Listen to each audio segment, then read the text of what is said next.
اس میں عموماً لوگ یہ غلطیاں کرتے ہیں، سمع اللہ لمن حمیدہ کو سمیع اللہ پڑھ جاتے ہیں، یہاں پہ حمزہ پڑھ جاتے ہیں جو کہ درست نہیں ہے۔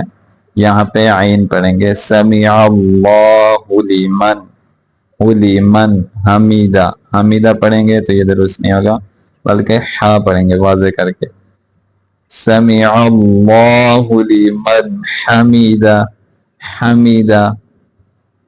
ربنا لک الحمد، اگر اس کو حمد پڑھیں گے یہ درست نہیں ہوگا، ربنا لک الحمد، ربنا لک الحمد، سبحان ربی الاعلی، لوگ اس کو کیا پڑھتے ہیں؟ ربی